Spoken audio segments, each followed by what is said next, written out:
Hello, everyone. Thank you so much for being here for our panel on how to recognize AI in cover commissions. Personally, I am so excited that I get to moderate this because although my partner is an artist, it is not something that I have been able to get by osmosis. So I'm really excited that we've got these panelists today to give me some better ideas and give us all ways to maybe look for AI. And we're also going to talk about some of the legalities and whatnot. And I think with generative AI, well, booming, this is important information for all of us. So I'd like to start by introducing our panelists. I'm going to start with Vinny. Let us know, let us all know a little bit about you and maybe if you're what you write, and then why are you on this panel?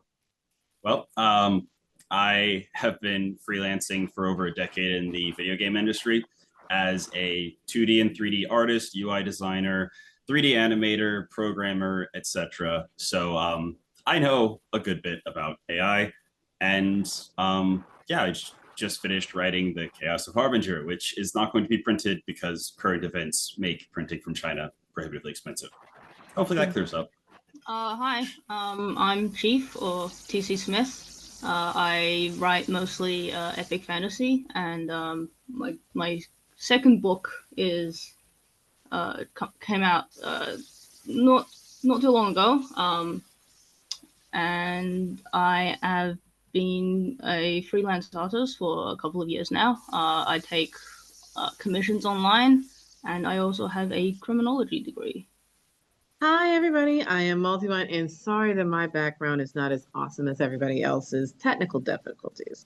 But basically, I write horror, sci-fi, and fantasy. And when I am not writing those, I work in libraries, and I have a background in working in libraries such as the Library of Congress, as well as in conjunction with the Copyright Office at the Library of Congress. But also, I have been in publishing for a few years, but also in other forms of entertainment, such as music, for way, way, way longer than that. Awesome. Well, and that is so great. And don't worry about that background because I am not supposed to be using this one, but I can't find my moderator one. So we're just Wild West today is what we're doing. So we're actually going to go through some examples, and I'm going to ask our panelists to, well, tell us if they can recognize that it's AI or not, so we can get an idea of maybe what to look for and also how difficult it is. But before we get started, I would love to hear from Vinny. Can you tell us in an explain it like I'm five fashion, what is generative AI? I actually went ahead and wrote it up to make sure it's as concise as possible. So the concept behind generative AI is very simple. Programmers build an intelligent box. The box observes the world and humanity's creative history. It ponders on everything it has learned, and the box filled with ideas and experience is asked for whatever, words, art, etc. And when asked, the AI creates or generates an artistic work from scratch. But even though it sounds neat, that's not what we have right now. We don't have the tech for true artificial intelligence right now. So modern generative AI is not capable of creation. It's plagiarism obfuscated by deception and technobabble. Companies are using machine learning algorithms to form a box, filling it with a small data set manually, tagging all that data with various keywords. And then if we use frogs and birds as an example, the developer prompts the system for either a frog or a bird, making adjustments to the code and until the rearranged pixels or words or whatever comes out to create the illusion of intelligent output. At this point, the developers fill the box with as much training data as possible, most often scraped from the internet without permission, so that when given a prompt, these systems attempt to blend training data by calculating patterns in the data set. Basically, if you put one point of training data into a generative AI that is currently out, it will spit out that one thing no matter what you ask it for. If all that went in one ear and out the other, modern generative AI is basically the squiggly line in Microsoft Word, but nobody tried to sell you on the idea that those squigglies are anything more intelligent than an automated dictionary lookup. And that's the problem with generative AI right now. So here's a question, and sorry, panelists, I'm throwing this at you, Vinny, I apologize, but the way you've described it, the box that, if only type of thing, and what we're actually dealing with, why are we seeing in scenarios that there was that joke for a long time about how AI couldn't do hands? Why is that? What is there going on back there that is why we can try to detect AI because something is off with it? Why are things So off? it's just code that's doing what it has been trained to do, what it has been, designed to do. Not unlike whenever you have a green screen behind you, and there's always the chance that if you move or if the wind blows the green screen, you'll see like distortions because the program that is removing the green from my video isn't as accurate as the human eye. And so just in the same way that you might see little green distortions if I move too fast or something, generative AI, which I'm just going to let it be that, but it's actually just machine learning algorithms. But right now, it is just incapable of having any kind of understanding of what it's looking at or spitting out. So if you have a bunch of things tagged with hand, the pattern isn't going to identify fingers as individual things. They're just a collection of pixels. And so it's regurgitating pixels that look kind of hand-like, but every once in a while there's going to be a very clear, oh, there's 6, 7 fingers on that hand, because it's just regurgitating pixels based on text. Okay. Multimind, I want to go to you and see first, do you have anything to add to that definition? And it's okay if you don't. That was very fulsome. Thank you, Vinny. But if you have any sort of additional thoughts on the Gen AI for someone who literally doesn't know what it means, which would be surprising now, but it happens. It does. And also because not only the library, I've worked at its Library of Congress, but I've also worked at the National Institute of Standards and Technology, NIST for short. And so pretty much it's just that, especially in the creative fields, that Vinny is on the nose. It's not really generative, especially because it reminds me, honestly, back when almost 10 years when I was getting my degree in English literature for, I believe it was play theory about like what is creativity, if a robot creates it, does it still count as art and stuff. So it's coming to fruition. My teacher was right. But definitely it's just that it doesn't create.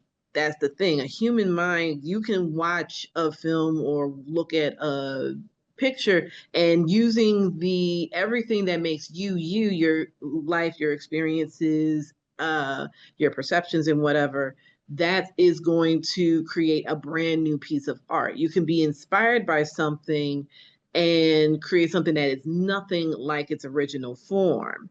Whereas AI, all it does is just regurgitate. It's just simply, it cannot create anything new. It doesn't know how to create something new. It knows what it knows in the past. Okay, now I'm going to use that to regurgitate what I saw in the past. So if all it was trained on was a bunch of blue blocks, nothing else, it's not going to magically start to create a lemon, for example, because all it was told was blue blocks. The job of the AI, the generativeness of it, is to simply execute code. And not only that, but also it does what back then it was called hallucination. So when it would just simply start to become gobbledygook and things of that nature, such as having 6 fingers on a hand and stuff, it is hallucinating, so to speak, to using a human term, because it's just making a guess. It's like, I don't know what's between point A and point B, so I'm just going to assume it's point whatever, whatever. And so it's just guessing. It's a big guessing game. It's just if it's trying to make a story, it's trying to guess the next word based on all the text that it had eaten up. It will not create anything new, which for me is, if you are the type of person who writes to market, writes to genre, someone can figure out the ending of your book by page 3, you do have something to worry about. But if you're actually trying to push the realms and be experimental with your art, AI is never going to catch up to you because it can't. It's so focused on you in the past, not you in the now. And it certainly is not thinking about you in the future. And that's kind of what it is, confusion for a lot of folks who are in generative AI, where they think it can make art when really it can't. only a human can actually just produce and create and things of that nature. As far as it's concerned, it's just simply, it's clever by with a nice with a shiny PR thing. That's kind of what it makes me see, especially as a person who also has a background in coding, technology, but also in the creative arts itself. And there's no such thing as generative arts. That's not an art. You're just simply typing in prompts. It's not generative nor intelligent. Yes, bingo. It's just there you artificial. go. It's generative or it's doing none of those things. It's just artificial. Yeah, it's artificial. It's got that part right. It's cute, I guess, because when I first saw it, first of all, I thought it was the most frustrating thing there ever was. But it's like a toy. It's like a one-trick pony, because once I saw it and I was like, wow, I made a picture that looks like a horse, But I went, well, what else can it do? And that's it. And I went, oh, that's not impressive. Yeah.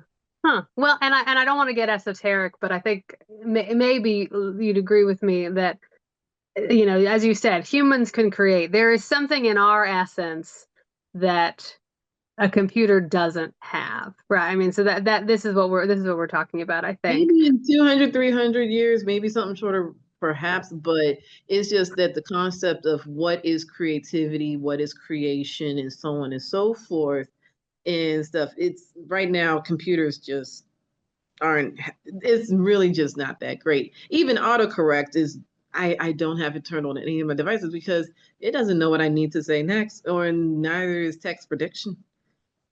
And not only that, but also mainly the biggest concern with AI, because if the companies went about it in an actual ethical way, it'd probably be a less of an issue to some degree. But it's the fact that it's all these very greedy companies just aggregating all this information and from people without paying them, without licensing them, without even asking them. And that's where a lot of artists get very rightfully up in arms. And I want to talk about the ethics a little bit and sort of the legality. So I do want to stay with you, Multimind, just for a minute, and then I want to try to jump to TC or Chief, and then Vinny, because we are mentioning the ethics too. With your work at the Library of Congress, one thing that we're hearing a lot about is as it relates to copyright, recognizing that I don't think you're a lawyer. And I am one, so I feel like I have to say that. Okay, so I was gonna say I have to say that, right? I'm a lawyer, but I'm nobody's lawyer here. Recognizing you're not one, so I don't want you to feel like you're overstepping any bounds. But can you tell me what is the issue with generative AI and covers as it relates to copyright? Well, the short answer is anybody can steal your cover, and there's not a single thing you can do about it because it's not copywritten. It's not a work of art. It's not, so therefore it can't be copywritten. If you pay for someone to make a generative AI cover, they scammed you. They literally scammed you because there is it can't be copywritten. Anybody can take it from you. Anybody can use your cover for whatever reason. You could not do anything about it. And because it's not copywritten, you can't take it to copyright office, you can't take it to court, you can't do anything. You just have to let the person take. If you have actual art, you can actually do things such as copyright takedowns and things of that nature. A list of things you can do is actually pretty nasty depending on how low your heart can go. And so, for example, if someone took my books and pirated them, I can literally sue them for every little thing they have, for the royalties, the damages. I can make them penniless. But if someone used my book and a bunch of other books to make a generative AI, and then they say, hey, and I go, up mine now because I'm going to use it to make fun of you, they can't do anything. There's not a single lawyer that would bother to try, and I can still hit them with a lawsuit over that too. It's really just a whammy that's not worth it. But as long story short, for copyright and stuff, because I do know they are currently changing things up and things of that nature. Copyright is still talking about it. Writers beware. So writerbeware.blog is they are keeping up on that, and they've been doing such an amazing job. But right now, the majority answer is if you are using it, don't bother to have us save you when you screw up. And it opens you up for a bigger headache than if you just took a pen and paper and started scrawling on it. TC, I'd like to hear from you. If you have any sort of additional comments, maybe on the legality aspect of using generative AI for covers. I think legally, as Multimind has mentioned, there is no copyright associated with AI generated, well, anything really.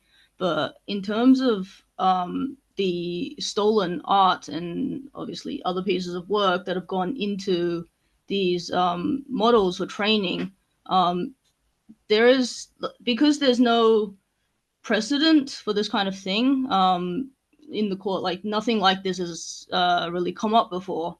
So it's obviously a point of contention at the moment. If anyone has been keeping up with the AI lawsuits, that's basically what they're debating right now, whether like this counts as copyright infringement, essentially.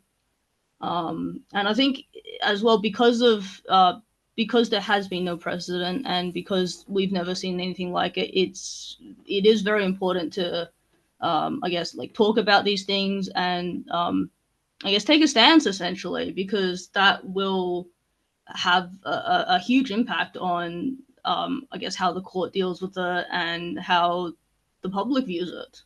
Because if nothing is done and no one says anything, then obviously we're basically saying it's okay for these companies to steal millions of images and plug it into their little machine to churn out AI crap.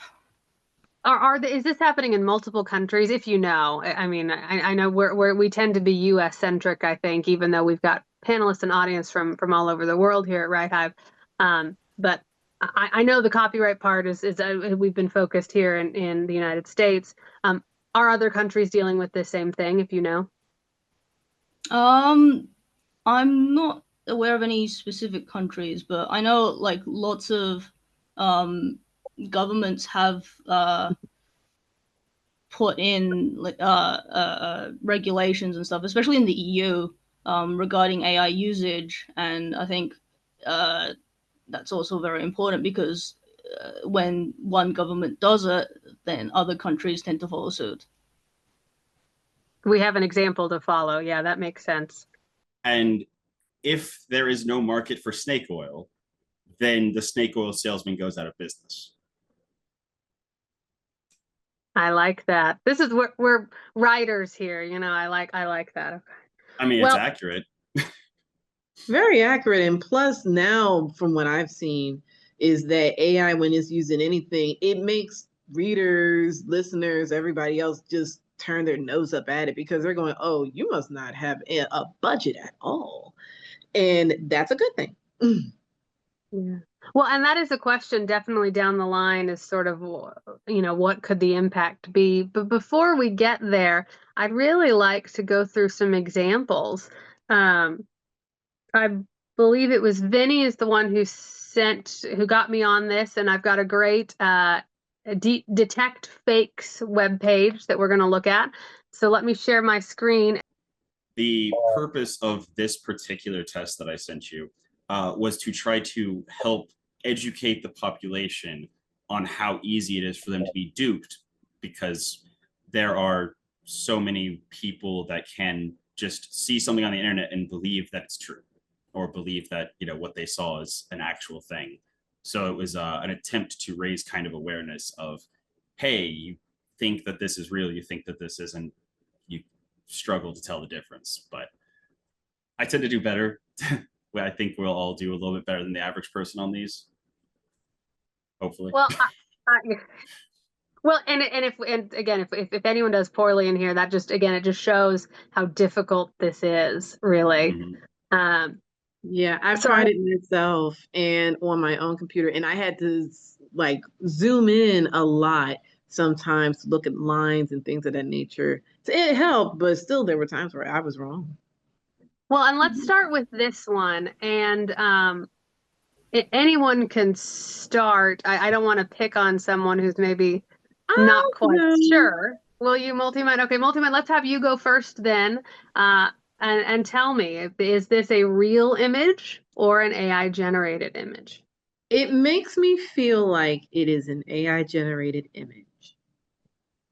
The Why do reason you feel that? the visuals. It is blurry in the background. The way the guy looks is his eyes are very unusual for me. And also the earring for the lady doesn't make sense. As someone who wears earrings, it looks like it's almost coming out of her ear, as if it doesn't the line doesn't really make any sense. But also the lighting, for me, it looks a bit odd. And also the lines on their jacket, is just, especially on the woman's jacket, doesn't really fall in line with what it should be. It looks a little too glossy, if that makes sense. Mm-hmm.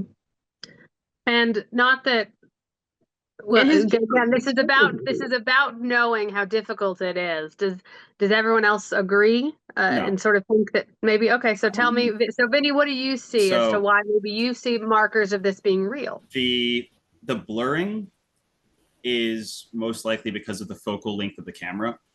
We've got the people in the foreground that are clear. This is a common thing that photographers do. As you transition towards the background, the person, it looks like to the left, that's not as far back as the right side of the image, is more in focus than the background, but less in focus than the foreground people. And then the far background is very blurred out, which is a common technique for photography, especially if your focal point is the people in front. I agree. Now, if it was a generative AI piece, I would expect the generative AI to not really make a clear distinction between the background, midground, and foreground quite as accurately as this is. I will agree that the earring does look strange, but it could be that the light is catching a very shiny thing right next to a not so shiny person. And so that could cause a bit of a visual distortion. Well, and I'd like to say again, this is coming down to the minutia we're talking about. Yeah. The difference in the blur of her versus him, the lines. I mean, this is tough. This is why we have this panel. Yeah, Chief. I will also add, from coming from someone who does character art primarily, I guess, how do I explain this? The anatomy of these ears are really off. Like, that's way too long. The ear lobe, there's way too much of that. And it's just like, as soon as I see the ear, it's just very out there. Like, this is not right. And as the others have said, the clothing is very off. If you look on the woman's jacket, you can see like a kind of puffer pattern, especially on the shoulder though. It's not consistent. There's like this one diagonal line that just goes through for no reason. And then the sleeve has none of that puffer kind of pattern to it. I miss it's like when it's made out of different materials. Yeah. I miss when AI images had that sort of weird sheen. Like, they all just kind of looked the same, and you could just tell because there was something sort of uncanny valley. Okay. Well, so it looks like. So I would like to point out, first of all, that the puff of the jacket being cut in by the purse actually does make sense if it's a very fluffy jacket. The earlobes being long, it could be that they're just from certain descendancies that have differently shaped earlobes. As a 3D artist and animator, you pay attention to a wide variety of detailed features because you're not just trying to get an image from one angle to look right. You have to get it from every angle that it might be in. And I would like to also point out that my stance is not that this is absolutely not AI generated. It's very close. It has a few things that are like, that could be a trick of the eyes, or it could be generative AI. But I am going to go with, I think it's a real image because I do believe it is just visual distortions rather than AI. And I could be wrong. We'll see. Well, to get to it, I'm gonna say it looks like 2-1 again, and there's no winners or losers. It's not Oh, of there's no course not. prizes at the end of this, so nobody be too worried about that. I did not bring prizes, and I'm just gonna say moderately because we have this back and forth, and let's see. Um, Hints. Look at the texture and folds of their jacket. Do the seams and zippers appear natural? Notice the eyes and facial expressions. Do they seem lifelike and consistent? Check the background. Does the blur and depth match the focus on the subject? Oh my goodness, you guys were focused on these, so clearly you're looking at the right things. I'm going to still submit it just so we can get there. This is a synthetic image. Okay. But Yep. I was honestly, I was with you, Vinny, on the whole focal thing. That made sense to me. It was very, very close. For me, because I have a background in photography and also in 3D art and things, I've been doing photography since for a very, very long time. But it's just also his jowl. It's very cut, almost like somebody has put a piece on it. I missed that. That actually, that would have pushed me over the edge. Yeah, and if I was too focused on the blur and everything. Yeah. I mean, if you just look at this and you don't focus on the details, absolutely. When I first pulled this, because I had to pull this up, right? I pulled this up. I was like, oh yeah, totally, that's real. I mean, it's this minutia that you all are getting to. So let's go to the next one and let's see. I would also like to say that they added that whole "Are you sure? Look at these things," and I'm pretty sure they added that in part because the original version wasn't real fake. How much do you think? It was real fake. How much do you think and why? And so we would type in, well, this is the thing that I'm seeing that is, standing out to me. So it's from sort of prior research, prior people looking at it. Well, that's cool. All right, this is blurry on my screen, everyone, just in case. So maybe it's supposed to be. So yeah, I don't know, but I mean, it's blurry on mine. Everything else is fine, but this is still a blurry image. What do we think? I think me. Let's start with Vinny. Yeah, we'll go down. Is it me, or is that wood more in focus than the rest of the image? Like the wood texture? It might just be the color and the, yeah. I'm not sure. I will say for this one, I have two screens. Obviously, I've got the big screen. On my little screen, it looks perfectly, and I would agree, the wood looks very in focus. On the big screen, I don't see anything in focus. It makes me think I don't have my contacts on, weirdly. I don't know. Does that mean that it's a real picture? That it's all blurry? I would say it's a real picture. I think it's a real picture. Yeah. I am looking. I'm sorry. No, you go ahead, Vinny. That's okay. I was just going to say, I'm looking specifically at the hands in this one, and my brain is struggling to see what is going on with the left hand's pinky. Yeah. And I don't know if that's the blur or something else. And where's the other one here, right? Maybe. What do you think, Chief? TC?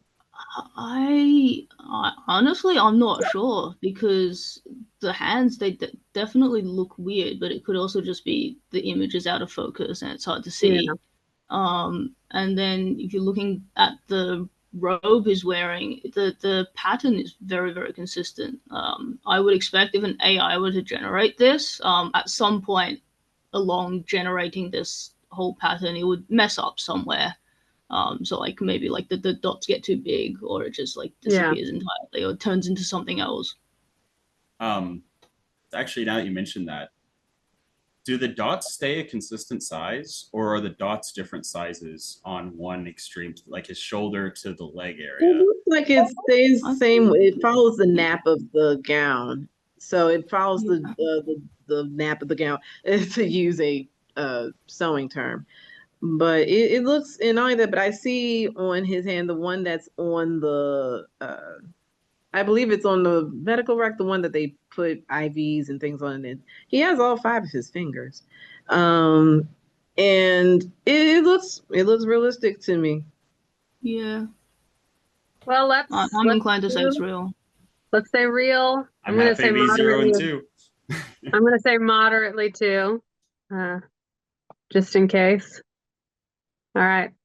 And again, these are the things for those at home. If you can't read this, I'm going to read it out loud a little bit. These are the things you all are focusing on. Look at the hospital gown pattern. Do the dots in the fabric folds look consistent?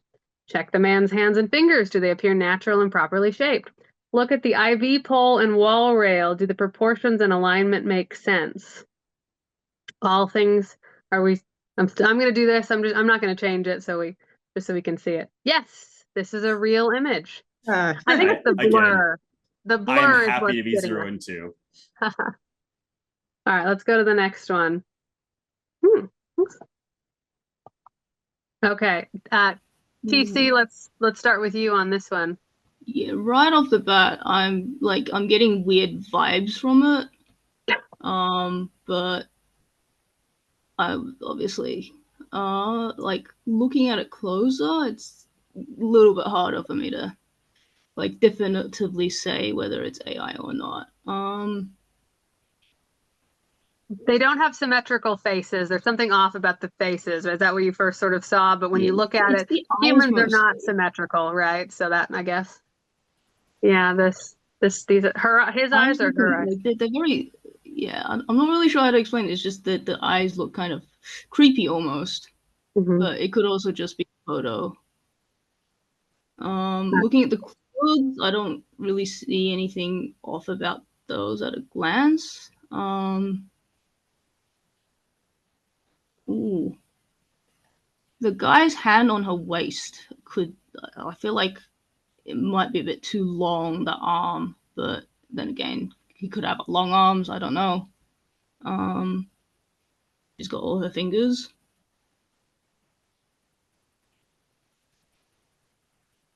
Yeah. Multimind? Fake. I think it's fake. What makes you think it's fake?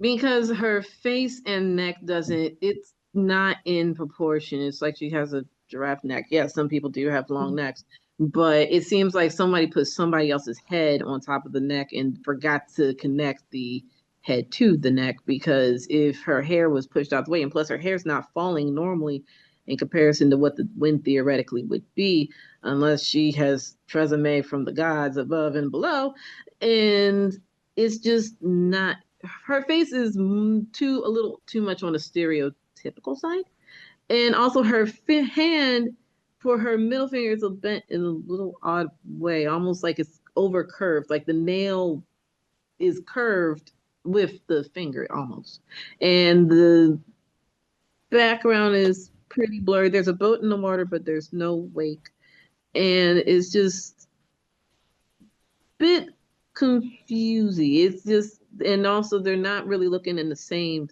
thing per se.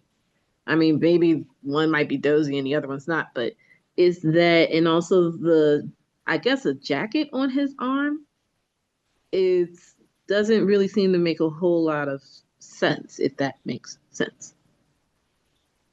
Like it looks like, and also the button on her jacket doesn't really make a whole lot of sense. I mean, it could be the fold of the jacket itself, but it just doesn't seem right, especially with going with how sewing and grommeting works. So, but yeah, her hair that makes me think that it's like, especially because of her, like the baby hair and stuff. Unless she has A-line, not an A-line, the buzz cut popular hairstyle now, and her hair's down, but it doesn't seem. So I would say it's a fake. So my agreement, my agreement that this is definitely fake is not just because I've been wrong, because I doubted them the last 2 times.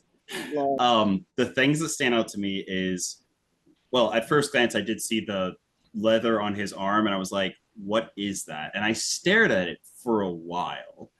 And I think it's supposed to be a leather jacket like draped over his arm, but it just doesn't seem to actually communicate that. But that's not really what made me like go, yes, this is probably fake. It's, if you look at the background as it goes further away, the distortion and blurring on different parts of the background are inconsistent with how far from the camera they are. And the pole is basically the same color that the pole the man is leaning on and she's touching is basically the same color as the water behind them, but in front of them it's not. And if it was that overpowering of a like reflection from the water's color, it would be the whole pole, unless they physically were blocking it, which they're not. So those are the things that make me go, yeah, this is fake. Yeah, now that I've had some time to look at it, I'm kind of picking up a bit more that where, like, if you look at the woman's jacket sleeves, they're inconsistent. So one sleeve looks like it's a completely different design to the other, almost like slightly different materials as well. If you look like she's got some like these vertical lines down the jacket sleeve, but it's not present on the other one. And then again with the jacket draped over the guy's arm, it looks like it's supposed to come down past her arm, but then there's like a zipper that goes up to her hand, which I don't think that's meant to belong there. Yeah. Well, I'm going to, so we all say fake then? Yes. Fake. Yes. Are we very confident this time, or should I stick with moderately? Let's go very. Very. We're unanimous for the first time. Okay. And look, here we go. Look at the hands and fingers. Are they naturally shaped and positioned? We talked about those. Notice the texture and fit of the clothing. Do they look realistic? Scan the background buildings and the canal. Does the perspective and depth look consistent? Look at that. Okay, I'm still confident. Fake, very. This is a real image. Wow. Oof. Look at that. We tried. You did. You did. No, well, and this is what I mean. This is why we have this is really hard. It is. It is. Oh, it absolutely wow. is. And I'm sure they're lovely people, but there is something that some of the proportions just look a little unexpected, I suppose. That means she has amazing hair gel that she should probably tell everybody what it is. Yeah. All right. Shall we do another? Sure. I'm still 0 for 3. We need to get you to get 1 on the board, Vinny. Is that what it is? Okay. We can do that. I'm not worried about it. All right, here we go. Next one. All right, what are our thoughts? Let's start. Vinny, let's start with you when you have a second to look at it. Well, at least if I go first and just say it quick, then I can't be as held responsible if it's wrong, right? Okay. Right. Well, I I have a thought too, as someone who has no knowledge here, but first thing that immediately pops in is the man in the foreground, like in front of the other, his thumb is bending in a very strange way. That's not how most people's thumbs would look if they were, interacting with a phone. The pinky also is strange, unless that's the other hand coming around, in which case the other hand seems to be larger than the foreground hand. The earring, I think, might be a little bit weird, but mostly because I just can't figure out what kind of earring it is or how his ear would be pierced. The lines of everything on his jaw and face is possibly just due to it being a... I have spent a lot less time looking at more bearded and like that style of like scruff and beard and mustache and everything. I'm not super familiar with. I usually do more of a clean shaven and most of my work is backgrounds and things. So that could be how a person's, ear and face and beard would look, but I just don't know for sure because it seems like a very large head for a very small neck. And yeah, that's just the foreground guy. If you guys want to go ahead while I continue looking at the image. The fuzzy for the second guy in the background, well, not background, but the second dude, his hair, it's got a fuzzy outline. Mm. And his pinky on his hand seems like it's disjointed in a weird way, like it has an extra joint or something, like it's been broken. I think that's the other hand. That hand definitely looks weird. Well, and is that a ring? Both pairs of hands, actually. I would say. Yeah, both of the hands look on the odd side. And also the metal thing on his wrist. I have it the one I think it's like supposed a to be a watch. Power Ranger belt buckle and stuff. It's just maybe he's holding something else, but that doesn't make sense. But for me, it's just the fuzziness around his head and the hands because of how the knuckle, how the pinky doesn't fluidly follow the knuckle. He has really TC, what do broad you think? shoulders and Which large one? arms for the second person from the camera. Really broad shoulders and large arms for how small his legs are. Hmm. Usually it's the other way around. Though he could probably also be They the call loose that the clothing, Dorito, right? That's a Captain America fandom thing. It's the Dorito shape. Just so you know. TC, what do you think? Any additions to add? I was gonna point out the suit on the blue suited guy. Look at the collar and kind of the front of it. It looks, I don't like, again, it's hard to explain. It's just it just looks off. And I think one side of the collar, I don't know what it's called, but it's wider than the other. And then it kind of looks like the inside shirt as well, the inner shirt is like the same fabric as the suit, which doesn't really make any sense. And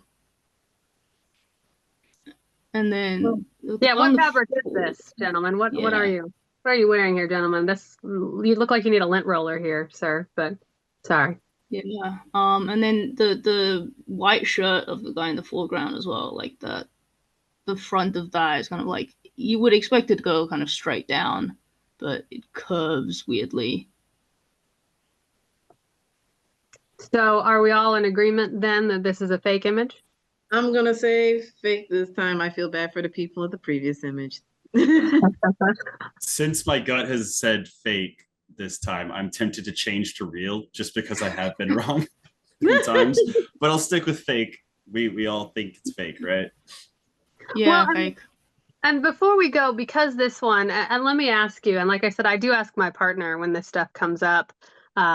When I get things, sometimes I will give them to him and say, "Can you, help me? Is this AI or not?" Does this bother anyone? Are there, the whatever this thing that he's maybe sitting on? We're looking at minutia, right? I mean, are there other things that maybe me as definitely a layperson, I think that that's weird, but you all might say, no, okay, that's he's sitting on, I don't know, maybe he's really worried about his pants, so he's sitting on a protection. I mean, are there, things that you pick up on that maybe lay people don't and vice versa? I have seen some very strange artist benches, especially at waterfronts, which is why I will never comment on what looks weird of a bench that they're sitting on at a waterfront. Okay, good to know. Okay, so for me, like, now that you pointed out, I think for me, like you could potentially dismiss it as part of the regular bench, if not for the fact that it looks like it's like at a different kind of focus to the rest of the image. Like that bottom bit between the second guy's legs, it looks like it's more out of focus than the rest of the bench, and also the legs. Well, and the shadows here, I mean, is that... if I didn't know, and if we weren't knowing, I would be asking you all if this was photo manipulation, perhaps instead, and someone just didn't know, didn't put them appropriately on the spot. So I don't know. So we think real, or no, I'm sorry, we think fake. God, pardon, no. Are we perfectly confident? I was going moderately. Moderately, okay. Yeah, I'm sitting here going, when we were really certain we were wrong, so. You were burned. I get it. All right, we'll stick with moderately. All right. The fingers holding the phone. We talked about that. Are they natural and properly shaped? Texture, fit of the jackets again. Check the lighting on their faces and hands. Do the shadow direction match the outdoor setting? Huh. I don't know. Well, okay. We still think fake? Oh yeah. Fake. I think so. Moderately. Fake. This is a synthetic image. Ooh, Ah. Redeem three. yourself. Take that, gentlemen. Take that shit. Yeah. Okay. Let's do at least one more, and then we can maybe move on, or get if we're ticking. Melody, Yeah. why don't you start with this one? What do you see? No, as a Um, layperson, what do you see that makes you think it's real or fake? I will say, at first glance, I would say absolutely this is real. But I was thinking the same thing on the first image with the elderly couple, because something about the quality reminds me of other images, and I still have this, I think, mindset that AI art should be easy. I'm still thinking about the finger problem, which I know I shouldn't be. Let me see. It's all blurry, which maybe is an indicator that it's more real because they're all the same amount of blur. So it's like someone's Polaroid that we've just tacked up on the internet. Mm,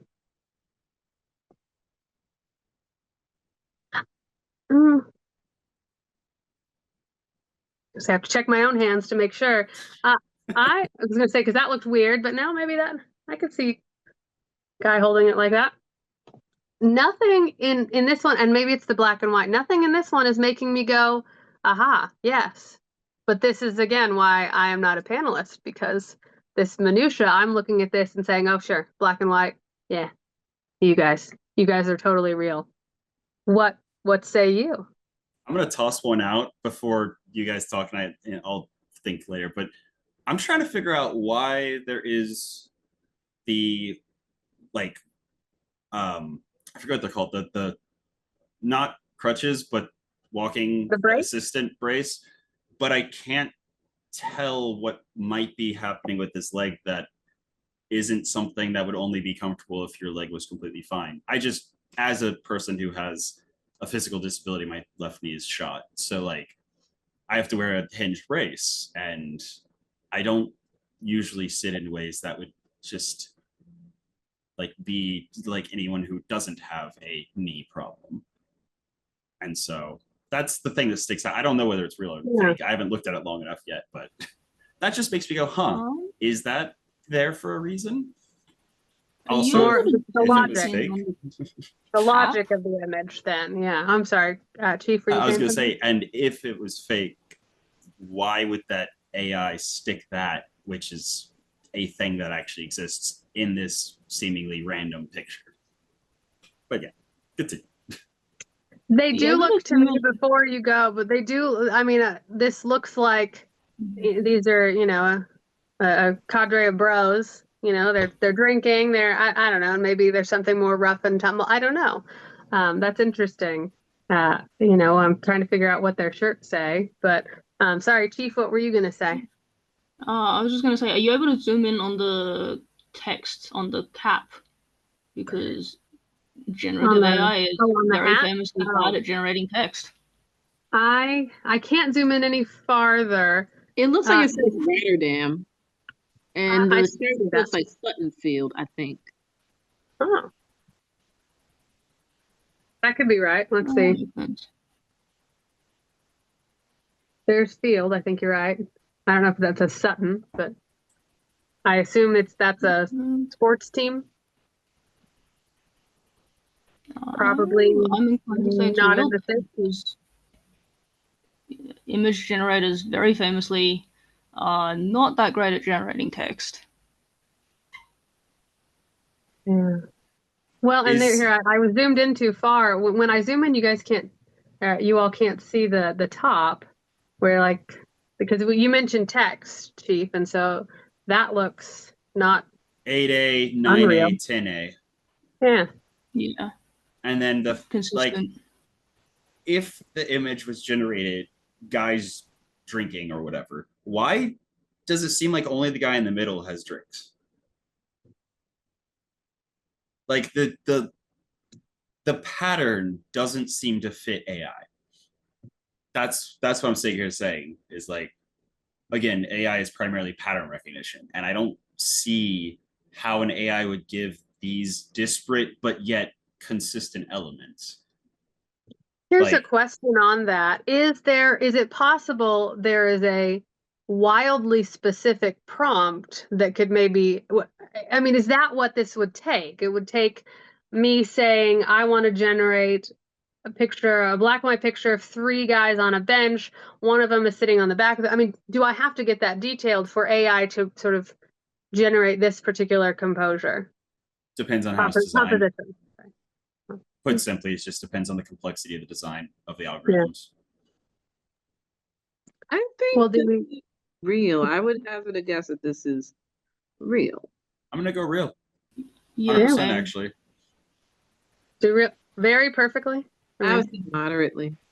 Did Chief actually comment anything? I lost track. I'm sorry. Oh yeah, I was just saying about the text. Yeah. Mm-hmm. Would you agree that it's real then, Chief? Yeah, I reckon so. Okay. Well, let's do moderately. Let's see what it tells me. Okay, these are the same as the other ones, except that the hands, fingers, textures, folds, the only additional or change from the others is the background details like the doors and the windows. Do the lines and the proportions make sense? I can't quite tell what everything is, but I do see, I think I would guess that's a window. Window, door, window, and then you can't really see the door that 10A is, but it's very consistent. Okay. So I'm going to stick with real, moderately. Do I get This is a real image. Yay! Awesome. And you guys, you all are better. This is what it says. You have correctly identified 4 out of 5 for the same set of images. Other participants identified 3 out of 5 correctly on average. So you all are above average. I'm pretty sure no, they did well. If I kept count, I think I got 1 right. Yeah. Wow. And No, I did get 2 right. I did get the 2 that I agreed with them, I got right. yeah, so when you went with peer pressure. I think I was just mostly overthinking and trying to squint because the images were, I'm just making excuses now. Disregard. I feel bad for the ones that I was like, they looked very nice. We were judgy. We were judgy. I am over judgy. Mm-hmm. She probably just has a thing with her hand that she was born with. But again, like that just shows exactly how difficult all this is. Yeah, absolutely. Well, so we really hit, I think you guys, you all really focused on the minutia there. Are there any other ways outside of what we've just looked at that you use when you are trying to spot AI? Chief, I would like to start with you if possible. If outside of what we've just done, are there other techniques that you have or other hints that you can give lay people like myself for when I pull up one of these images and I'm really trying to guess what are the techniques I should be using? I guess my tells that I look for is more focused on stuff to do with people and I guess characters because I mostly do character art. But I tend to look for like the hair. A lot of generated images, they have trouble like sometimes, especially with lighter hair, separating that from skin tone. So it basically, you would have like a strand of hair that literally dissolves into the skin or something like that. And then with stuff like very intricate details like jewelry, the AI sometimes just messes up with that. So you would basically end up with a piece of, I don't know, like a bracelet or something that just makes absolutely no sense. Like you're not sure what the pattern is supposed to be on it, essentially. Yeah. Vinny, what about you? Any other techniques to maybe? Yes, the number one technique to always 100% spot AI that's being pitched as not is ignore the image and just talk to the person. If you're dealing with an artist, they will have works in progress. If they don't have works in progress of any kind, if they can't show you that they actually made the thing, they probably didn't make the thing. Or they're so inexperienced that they need to have this happen so they learn to make works in progresses. Because that cover art of my book, whenever it was presented as the background, I actually had to go in and adjust it by removing the spine so that it could actually be a more centered image. So the text on the spine is gone. It's still the same image, but I was able to modify different pieces, because most artists that aren't working in physical media have layers that they can toggle on and off. So they can go, oh, you want to see just the background? Let me just turn off the foreground people. And if they're working in physical media, then you should be able to get different angles of the actual physical piece that they cannot do with AI. Because if you generate like, oh, let me see this image on a desk at an angle, the AI will not be able to give you the exact same image. So it's less of a look at a single image and try to identify whether or not it's AI, and more talk to the person who is presenting it as their work and confirm that it's their work by talking to the person. And if they are, shaky, if they don't want to give you any kind of, works in progress for something that you're commissioning, or show works in progress and final results of previous things, then don't trust them, put simply. In the world of generative AI, every artist that is an artist is aware that this is a risk. And if you have clients not knowing whether or not your stuff is AI, they're going to go somewhere else. So anyone who gets defensive over it is either very inexperienced and needs to learn the lesson, or isn't actually an artist. Actually, now that you mentioned that, the other thing that I always say is match the skill of the artist to the art piece, basically. This is, I think it's a bit more difficult now, because as the AI is getting better at generating images, it's harder to tell that there are some these weird spots. But basically, an artist who does perfect shading, photorealistic image, photorealistic artwork of, I don't know, a person, but then draws a hand disproportionately, that's obviously there's something wrong there, because a person who has that kind of experience to do photorealistic artwork and this amazing shading, they're not going to be able to they're not going to draw a hand with the fingers too long, or they're not going to miss a nail on the finger, that kind of thing, basically.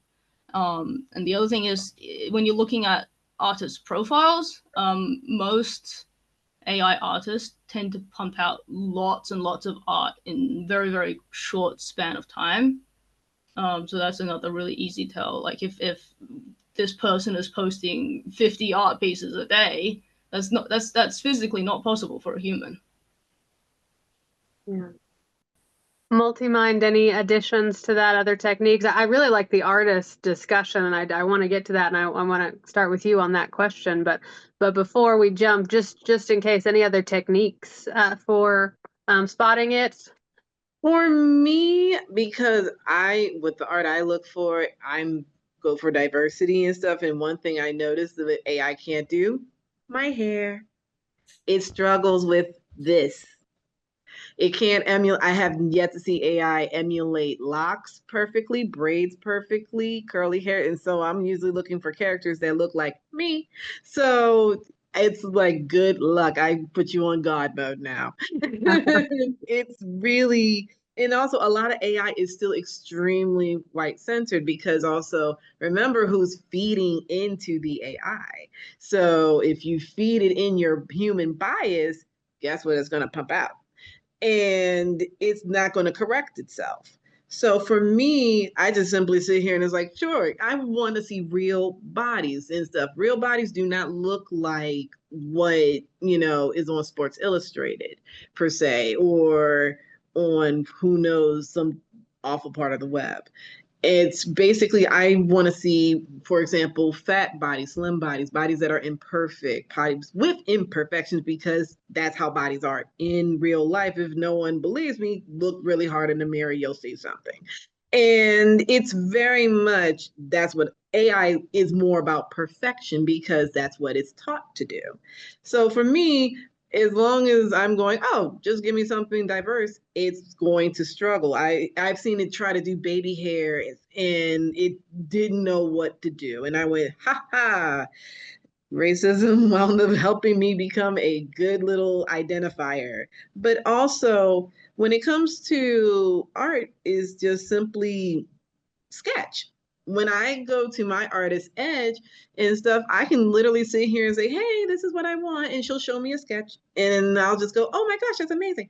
And there you go. Like Yep. AI cannot pick up a sketch and then make it a finished image. It really doesn't seem like it seems to be a case of the lightning doesn't strike the same place twice. So And whereas an artist, it can be it's more of like, okay, you can modify this, modify that. But definitely that's kind of is. But also, like I said, I look for things that an AI is not going to want. They want to show lighter skin, whiter people. I want none of that. So it kind of helps me out. so most of that's actually training data. If AI is trained on different data, it will have an easier time with ethnicities, and but that's something that's not really going to continue to persist as more basically It gets better more over more data gets fed into it. let me see, companies that aren't just Silicon Valley white boys. Problem is they like it's very much one thing I as a person with a background in the humanities is who boy they really want to for the ones who aren't them they want to be them so bad and it sometimes it's just it's their unchecked bias that they'll feed into it and that's the one thing the AI will kind of aggregate I just and mean do notice that quite a bit. So it's like, yeah, it's not going to be that way forever, but I unless they plan on drilling through everything everybody has made, it's going to be it's a little harder. I can still get tricked. I have definitely seen images where I was like, wow. But it is definitely it's catching up, but it's not catching up in a way where it's like, somebody had to do their homework because they're usually going, I'm not like that. And boom, they feed in that unconsciousness, which is kind of what I'm relying on. I'm relying on their unconscious bias. No, that's not me at all, even when it is. But definitely when it comes to talking to artists, is that they need to have a portfolio me, the artist I found on Tumblr and stuff, because that is for me, I've been on it for a long time and stuff. They will have a portfolio, even if they're drawing doodles and whatever have you, even if it's fan art, whatever have you, they're going to have a body of work. If they do not have a body of work, then that means you need to talk to somebody else. And that for me is my indicator. Because also, if you don't have a body of work and it doesn't look like if what you've drawn in 2016 and what you draw now, if there's no growth or things of that nature, because that's all artists change, all artists modify as life goes on. But it's just that if you just came out of nowhere and boom, here's all this art, that's suspicious. But you have to have a body of work that isn't just looking like a screen dump and just simply it grows. It's because maybe you're trying something a little different. Maybe or you had a Degas phase, and now you had a Kuroda phase, and now you got a Mike Shinoda phase, and now it's just that an artist will improve their art naturally, even whether they see it or they don't. And Well, and I think I think you're answering my next question, which really was, is how do you avoid commissioning art? And I think a big thing you've told us is that you look at their portfolio. We need to see that growth. We need to see sketches, yeah, those types of things. Getting a look at what they have done in the past. If it's not, I think I can't remember who said this. If it's not, if all of a sudden they give you something that is not that you can't see anywhere in their portfolio, any of their body of work, came out of nowhere, you we mentioned could that. be suspicious. Yeah. Yeah. So are there any other things maybe? And then we'll hop over to Chief and Vinny, see if they have any addition, particularly Chief as an artist themselves, how to avoid commissioning artists with AI. They use AI. I think, as the others have said, it's about looking at the portfolio. So basically the best thing you can do is research the artist, check out their socials, and just make sure that like the artwork is consistent, and that they're not basically churning out like 50 images a day or anything like that. And yeah, I think as well, if they have, because a lot of AI artists these days, because they have so many images that like at a glance it could look like that they have a portfolio, but usually the work is going to be like almost the exact same. Basically, AI is not very good at variety, so you're going to see a lot of basically similar work that looks almost identical, essentially. And either that, or you're going to see extremely varied art styles. So you might see something that's like a cartoon, and then the next image is like a photorealistic drawing of a human, which is very suspicious. Obviously, people can have different art styles, but for someone to go like, this is kind of like a mid-level image that they drew yesterday, and then the next day they have like this amazing, perfectly drawn face, then that's obviously very suspicious. We should be wary, I think is what, we should be wary. What about Vinny? Oh, Multimind, yeah, before we jump over to Vinny. Kind of like pretty much, I remember Catherine Rush kind of bringing this up, that she looks at how old the portfolio is. If it's before 2021, she feels much more comforted because that's before it really started taking off. But if it's 2021 and up to now, and all of a sudden it's like this person has a deluge of portfolio and stuff that usually would take years to amass, then she goes, okay, something's odd. Something is off. Yeah. Vinny, what about you? Any addition things to add to this part of the conversation, which is how do we avoid commissioning artists who use AI? So when I was getting my art degree, I was doing drawing, sculpture, and 3D art and animation. My skill level at those three things is not 100% consistent across the board. The 3D I do much better than the drawing, and the drawing I do much better than the sculpture. So like, it's, if you see somebody who has master tier levels of all these different styles and disciplines, that's a major red flag. Because even if you are like exceptional at character art, for example, that doesn't necessarily mean you're going to be exceptional at environment art. And there's a large just variety of artists out there. But the biggest thing, the biggest takeaway is just, if you're talking to the artist and they're not able and willing to work with you to design a sketch that has the positioning the way you want it, and if you say, oh, can you, make the shoulders a little bit broader, and again, if it's like the rough sketch phase, an artist should have no problem just erasing and going like a little bit wider, whatever. If it's not super far in the process, then it should be very easy to quickly make changes. But the idea that these people have this massive portfolio and not a single thing is not a fully finished piece, that is a big red flag. Yeah, the majority of an artist's portfolio is going to have things in all levels and like periods of production. You're going to have pre-production work, you're going to have post-production work, you're going to have the full gambit between random sketches experimenting with hand shapes or whatever, and the fully finished commission pieces you've done.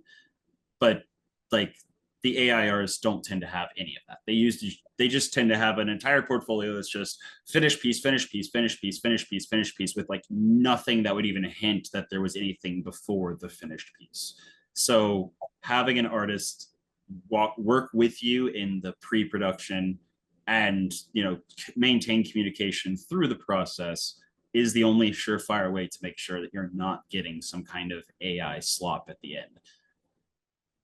Well, and for the artists that we have on this panel, I know one thing that my partner does is he's always using the that timer because he likes to know how long it takes him, and then it's really fun at the end to see that progression. And so I know I've seen that in some of the writing groups that if you can't get a progression, or so as you mentioned, you need the sketch level, you need the base level, the shapes, etc. That might be a clue that maybe this is someone we should avoid. So, well, real quick, maybe this is a legal question. I don't know if it is, and then I'm sorry to everybody, and we none of us should answer. But what recourse do we have if you commission a cover and discover AI was used? Does anyone know, or what if that happened to you? Well, We I say could we've got start our with yeah. I am not a attorney in any way, but there is one thing you can definitely do, and that is if you haven't already published and got it printed on your books and you suspect it might be AI, scrap it and hire a different artist. Or again, contact the artist and get the proof you need to be absolutely certain it's not AI. Because after you've used AI for your cover art, you just probably don't own your cover ever again. Yeah. What about Multimind? Any what recourses as far as that you're aware of, or what you would do in that scenario? Fraud department at the bank. Get them involved. Get them involved. Because that's what it is. It's fraud. It's a scam and stuff. I mean, it's AIR. You can't copyright it, and you can do it for free, basically. So it's a scam, unfortunately. And also a fraud report with your local authorities because it is indeed a scam. And it's so also because the name of the game, what you want is to get a charge back. You want your money back because this person, if they're going to be tricking you with AI and stuff, they're not going to be forthcoming about anything else. They're going to come up with every single excuse in the book. Oh, I can't do this. I can't do that. So what? That's their problem. Get the money back that you spent. It is important. And also hopefully shut down the scammer in the process and keep all emails and everything they ever made as proof. So you can also show like, this is why it looked like AI and so on and so forth, because that is also the quickest recourse. And because you don't want to sit here and play catch me with, if you can, with somebody who can easily just simply shut off their email. And that is the recourse for that. And also if it's on your cover and stuff, and also that's the thing, another reason for the chargeback. So you can buy a different artist that will actually be an artist. And while this person gets to deal with legal authorities, and if you can hit them with lawsuits or whatever have you, that's up to you. But basically you want to claw back your money so you can spend it on an actual artist and not only that, but also wherever you did the purchase at, be it whatever website, inform the website that a fraudulent behavior did occur. And so that way they know, oh, this person does fraudulent behavior on our platform. We do not want that. These platforms do indeed want to know because they don't want a bad name and they don't want to, and it's like, oh, this is a scammer. So that's it. Just treat them like a scammer, basically, because that's basically what they are. Chief, any additional thoughts on recourse outside of what's been said already? I think the legality of, I guess, being able to dispute the transaction is a little bit iffy because of the whole the whole debate currently surrounding copyright and stuff like that. I will say if you're able, before you even get to commissioning the cover, like read the contract, and basically make sure that in the contract there's like a clause that they're not using AI, that kind of thing. Basically, to have it written down on a legal document, because that makes things so much easier if you do end up getting scammed. But as far as like trying to get your money back, as with most scams, it is very difficult, realistically. So be prepared for, I guess, the worst outcome. Obviously, fight them all you can, but be prepared to be prepared to like and understand that you might not get the money back, essentially. Yeah. Might just be a bad lesson, perhaps a hard fought but bad lesson. Sounds like. Yeah, the idea of actually being able to get your money back whenever you actually signed off on paying somebody is kind of like, even though you got AI slop instead of actual art, the bank is going to most likely go, well, you got a thing.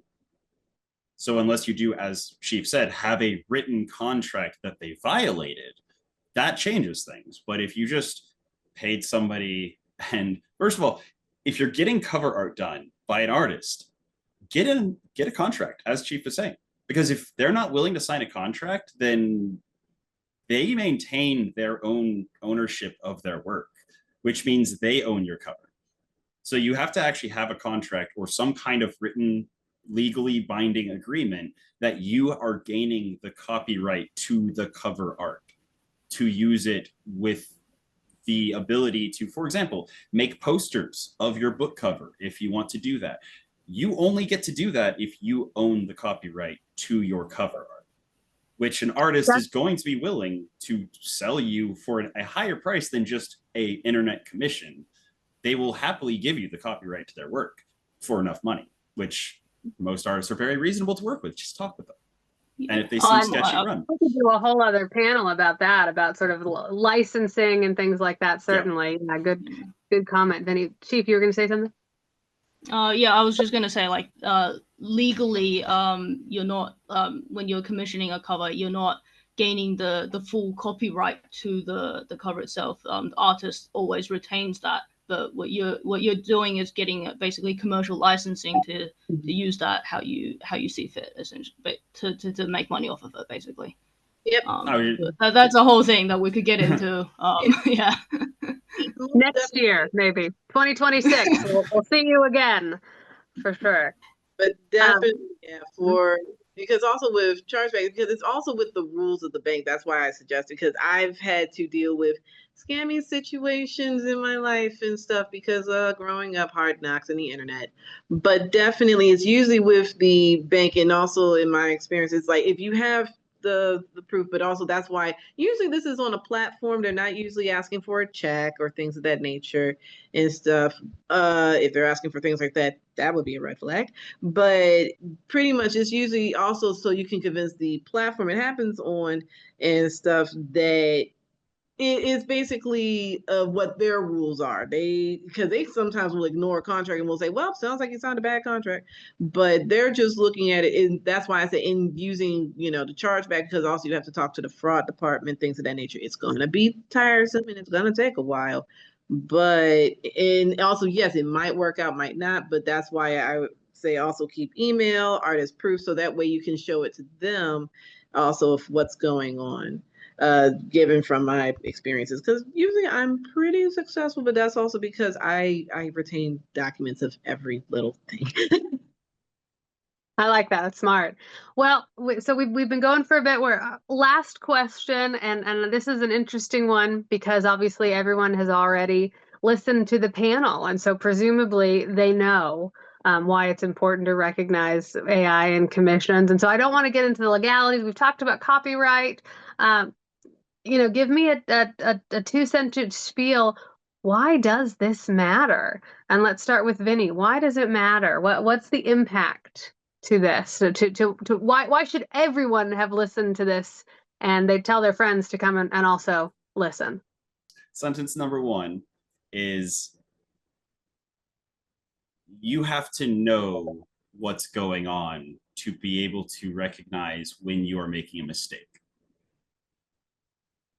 And sentence number 2 is ethically trained systems are becoming a very commonplace tool in a lot of businesses. And so it's not so much a matter of the recognizing it and knowing it in everything. It's a matter of knowing where it wasn't used.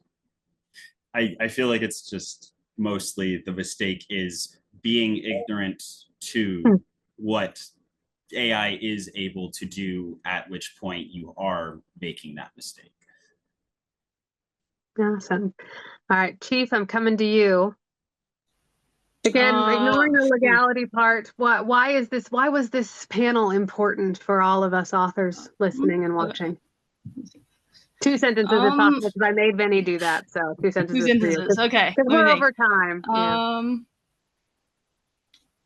I think allowing AI to continue unimpeded and without challenging it devalues arts and creative endeavors in general.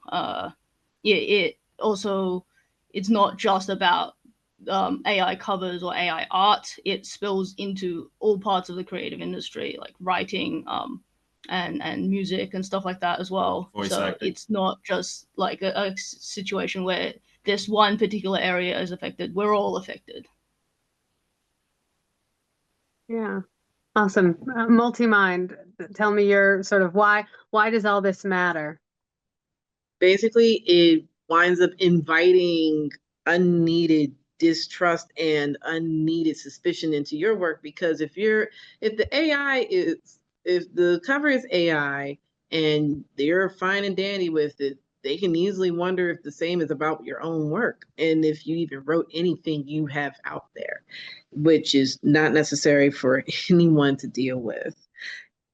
And also to respect readers, respect your career, respect art, but most importantly, respect your own skill set.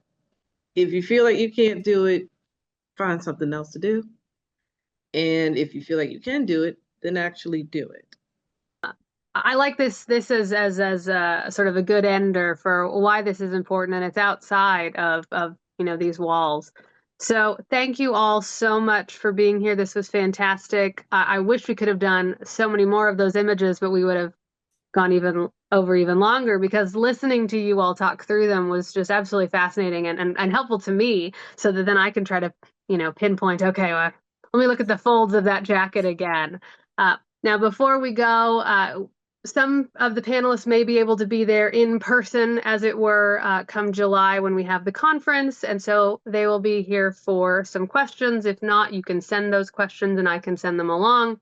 But before we do that, while people are putting their questions in the chat, I'd love for you to tell me where we can find your work, what you've got going. Give me that call to action to find you. And let's start with Multimind. All right. Well, you guys can find all my works available anywhere that books, ebooks, and audiobooks are sold, borrowed, or rented, both online and offline. My current work out is a dark fantasy YA horror called The Harley Quinn. And not only that, but also my sci-fi short story, Stalwart, is currently featured in the anthology Yemoja Tears, Waters, Bodies, and Bodies of Water, which is edited by O. Epekidano, as well as other amazing editors. And they're both available. Yes, you can find me at multimindpublishing.com. I'm also on Threads as Multimind Publishing and Instagram as Multimind Publishing. I'm in other places as well, but those are the places I haunt the most. So I am not going to be printing until the current situation is resolved. But for now, I decided instead I will be releasing the first book of my debut novel, Chaos of Harbinger, on the writing channel I've created, youtube.com/@Vinneas Verde writing, Vinneas Verde writing. And yeah, I'm going to be reading and then potentially, depending on how things go, maybe even adding some extra bells and whistles and side stories and things. Yeah, so I'm Chief Writes Book on most social media. You can find me there. I lurk a lot on Blue Sky. Yes, and my second book in that corner is out at the end of May, so that should be available by the time the conference rolls around. It is sold wherever books are sold. Well, thank you all again so much. For those who can stick around and do questions, we'll do that. Otherwise, again, thank you to our panelists. Thank you to WriteHive for sponsoring this so that we can all learn a little bit more about how to recognize AI in our covers.